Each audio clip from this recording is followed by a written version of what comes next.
இந்த படம் வந்து பார்க்கின்ற ஒரு வாய்ப்பு கிடைத்தது. ஏன்னா I want to make it very short. ஒரு 2 hours பேசலான் இருக்கேன். ரொம்ப ஷார்ட்டாக தான் இருக்கும். But bear with me. நீங்கள் டெலிப்ராம்டர் பார்த்து அதை பார்த்து தான் சரத்குமார் பேசலான்னு நினச்சிருப்பாங்க. அது ஒன்று ஓடிட்டு முன்னாடி. சாரி சஞ்சய். அது when I look at that I thought அதை தான் பேசணும்னு சொல்கிறாங்களோ ஒரு சின்ன பக்குன்னு ஒன்று. இங்கேருந்து அதை பார்த்து பேசுறது கொஞ்சம் கஷ்டம் தான் எனக்கு.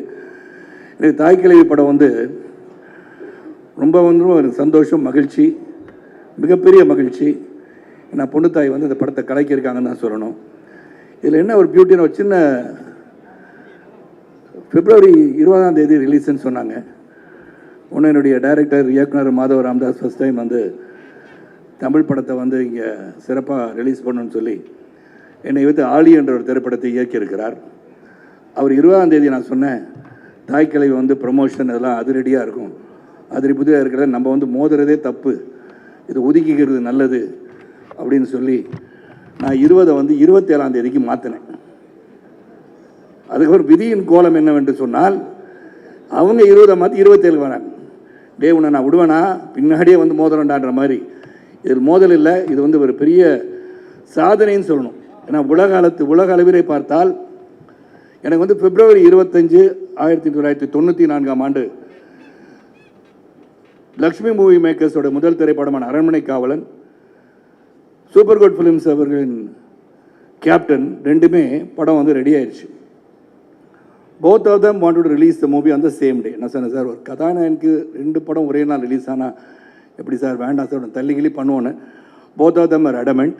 ஸோ 2 படமும் February 25, 1994 வந்து ரிலீஸ் ஆச்சு. 2 படமும் 100 days சொல்லமாச்சு. அதுக்கான ஆடி 100 நாள் ஓடுன்னு நான் சொல்லலை.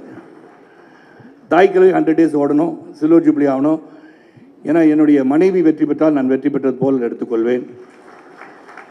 ஏன்னா அந்த தாய்க்கிழவியின் படம் பார்த்த உடனே தி இம்பார்ட்டன்ஸ் ஆஃப் விமன் சொல்லியிருந்தீங்க. That is very very touching to me. Godmother தான் தாய்க்கிழவி. ஊர் பக்கத்தில் தான் தாய்க்கிழவினா வந்து தெய்வீகமான ஒரு பிறவி என்று எடுத்துக்கொள்ளலாம். அந்த அளவுக்கு வந்து அனைவரையும் கட்டி காத்து சிறப்பாக அரவணைத்து செல்கின்ற ஒரு பண்பை உடையவர் தான் தாய்க்கிழவி. முதல்ல ராதிகா சொல்லும்போது தாய்க்கிழவின்னு சொன்னால் என்ன தாய்க்கிழவி தலைக்கிழவின்னு கூப்பிடுவாங்கன்னு சொன்னாங்க. அதெல்லாம் கூப்பிட மாட்டாங்கன்னு. ஆனால் நான் காலையில் வந்துருச்சேன் தாய்க்கிழவி எப்படி இருக்கேன்னு கேட்பேன் நான். ஸோ அந்த அளவுக்கு ஒரு பாப்புலர் டைட்டில் அது. அந்த டைட்டில் ரோலே நீ பண்ணுற போது எவ்வளோ பேருக்கு அந்த வாய்ப்பு கிடைத்திருக்கும் என்று சொன்னால் நிச்சயமாக கிடைக்காதுன்னு நான் சொல்கிறேன். அதற்காக உழைப்பு இருக்கணும், உறுதி இருக்கணும், தன் மீது நம்பிக்கை இருக்க வேண்டும். தன் மீது உழைப்பு, உறுதி, நம்பிக்கை அதெல்லாம் இருந்தனால தான் 50 years நெருங்குகின்ற கலையரசி ராதிகா அவர்கள் இன்றும் உங்கள் மனதிலே நின்று கொண்டிருக்கிறார் என்று சொல்லணும். It is not a easy task for women to succeed in this life. ஏன்னா அவங்க வந்து வெற்றி பெறுகிறார் என்று சொன்னால் அதன் பின் இருக்கிற உழைப்பு, அவர்களுடைய சாக்ரிஃபைஸ் என்னெல்லாம் சந்திச்சிருப்பாங்க, எப்படி ஒரு வெற்றியை கொடுக்க முடியும், தொடர்ந்து வெற்றியை கொடுக்க வேண்டும் என்ற ஆவா, இந்த கலையின் மீது ஆர்வம். அதனால் தான் கலைஞர் அவர்கள் கலையரசி என்ற பட்டத்தை அவருக்கு கொடுத்திருக்கிறார்கள். நம்ம அனைவரும் வந்து அங்கே குரல் கொடுத்தோன்னா வேறு மாதிரி ஆயிடக்கூடாது. சரத்குமார் பேசும்போது சத்தம் வந்துச்சுன்னு சொல்லி நல்ல செய்தி ஒன்று யூடியூபர்ஸ் கிடைக்கும். அதனால் அதெல்லாம் இல்லை, அது கேமரா மேலே போகணும்னு சொல்லியிருக்காங்க. அதையும் சொல்லிடுறேன் அந்த நேரத்தில்.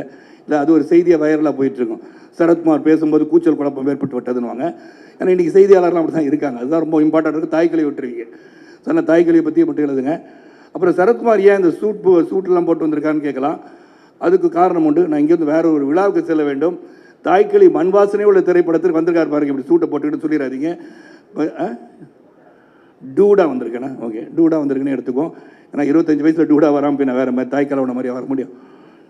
நான் வந்து 25 சிவா உண்மையில் 25 years old தான் நான். அந்த தாய்க்கிழவி படம் பார்த்தோன்னே ஒரு படத்தை பார்க்கும்போது அதில் வந்து சர்மன் இருக்கக்கூடாது, போதனை இருக்கக்கூடாது, ஆனால் கருத்து இருக்க வேண்டும். அந்த கருத்து இந்த படத்தில் இருக்கிறது. ஏன்னா எப்படி இருந்தாலும் அந்த ஆடியன்ஸ் பார்த்து ரசிக்கிறது தான் main. We all try to do a film which is going to be a successful film, a quality film நினச்சி தான் படம் எடுப்போம். ஆனால் அந்த ரிசல்ட் வந்து அந்த ஆடியன்ஸ் பார்த்த பிறகு தான் அந்த ரிசல்ட்டே புரியும். Because we don't know. நம்ம படத்தை வந்து பார்ப்போம், டபுள் பாசிட்டிவ் பார்ப்போம். நம்ம சிரிக்காத இடத்துல ஆடியன்ஸ் சிரிப்பாங்க. ஏன்னா இது சிரிக்கவே இல்லை, நம்மளுக்கு சிரிப்பே வரல, இவங்க சிரிக்கிறாங்களேன்னு அங்கே பார்க்கும்போது தான் உண்மையான ரிசல்ட் கிடைக்கும். ஆனால் இந்த படத்தை பொறுத்தவரை result is already open. Declare பண்ணியாச்சு. எலெக்ஷன் ரிசல்ட் என்னென்னா வெற்றி யாருக்குன்னா தாய்க்கிழவிக்கு உறுதியாகிடுச்சு. அது எந்த ஒரு இதுவும் கிடையாது. ஆனால் ஆப்போசிட் டெபாசிட்டும் இழக்க மாட்டேன். என் படம் நல்லா தான் இருக்கும். ஆழி படம்.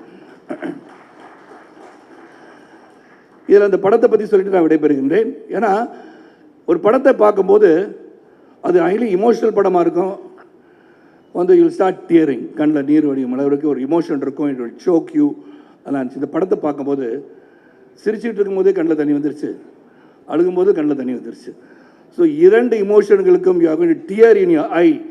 சிவகுமார் இயக்குனர். ஏன்னா இங்கே எல்லாமே எஸ்ல ஆரம்பிச்சு எஸ்கே எஸ்கே எஸ்கே.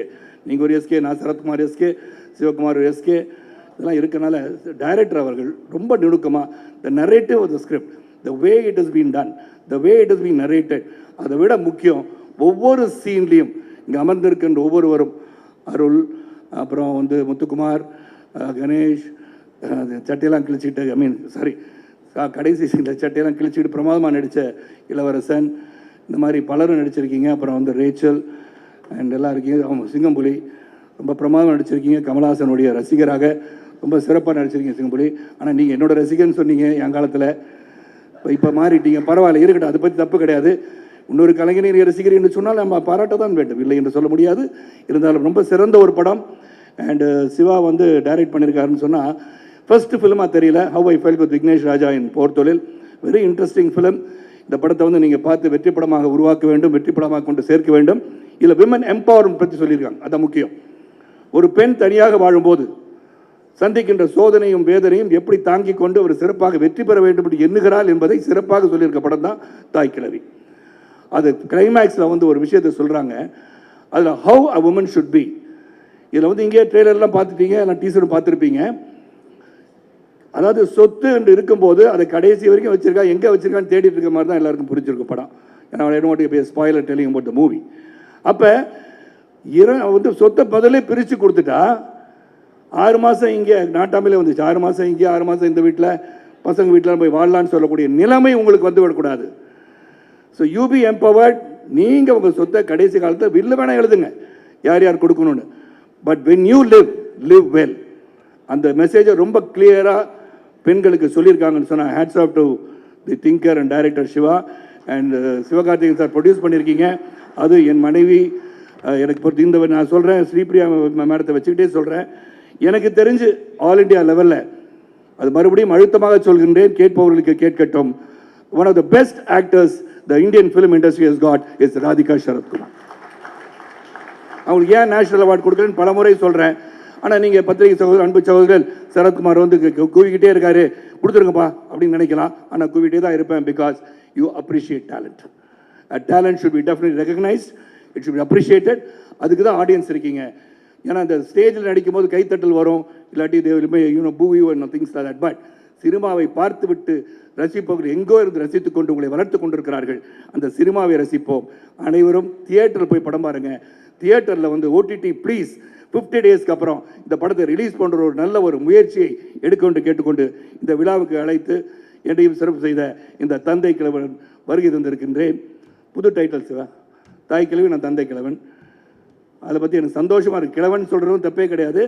71 வயசு கிழவன் இப்படித்தான் இருப்பான் என்று அனைவருக்கும் சொல்லிக்கொள்வது நான் பெருமைப்படுகின்றேன். ராதிகா பார்க்குறாங்க, என்னடா சொல்கிறாங்க அப்படின்னு. ஸோ ரொம்ப சிறந்த நிகழ்ச்சி, அனைவரும் வந்திருக்கீங்க. ஆல்வேஸ் நம்ம வந்து lettuce do something for this industry இருக்கோம். Radhika, I want you to live 100 years and keep on acting. தாய் கிழவியில் இளைஞியாக நடித்து கூட நீங்கள் வெற்றி பெற முடியும். ஏன்னா I appreciate you as a great actor in this industry and keep rocking. And Sudan எல்லாம் முன் ஃப்ரண்ட் ரோவில் இருக்கவங்க எல்லாரும், அப்புறம் Aishwarya, thanks for being a distributor of this film. And அருள், நீங்கள்லாம் ரொம்ப பிரமாதமாக நடிச்சிருக்கீங்க. ஒவ்வொரு காட்சியிலையும் அதை வந்து the movie was moving and moving and moving and it will move the audience of Tamil Nadu and across the globe. And once again Sudhan and Sivakarthikeyan ஒரு மிகப்பெரிய வெற்றி படத்தை கையில் வைத்திருக்கிறீர்கள், ஆழமான கருத்தை சொல்லியிருக்கிறீர்கள், ஆழி படத்தையும் பாருங்கள் என்று சொல்லி உங்கள் அனைவருக்கும் மீண்டும் ஒரு முறை நன்றி கூறி விடைபெறுகின்றேன். பாதியிலே சரத்குமார் போயிட்டாரு, திடீர்னு வந்தார், போனார், கோச்சிட்டு போயிட்டாரு அப்படிலாம் கூட செய்தி போடுங்க, நல்லா தான் இருக்கும். ஆனால் நான் கோச்சிட்டு போல, சந்தோஷமாக அமைதியாக நிம்மதியாக இந்த படம் மிகப்பெரிய வெற்றி அடைய வேண்டும். காரணம், பெண்களை உயர்த்தி பிடித்திருக்கின்ற படம். A progressive film, a progressive thought has been very clearly told in this film. நன்றி, வணக்கம்.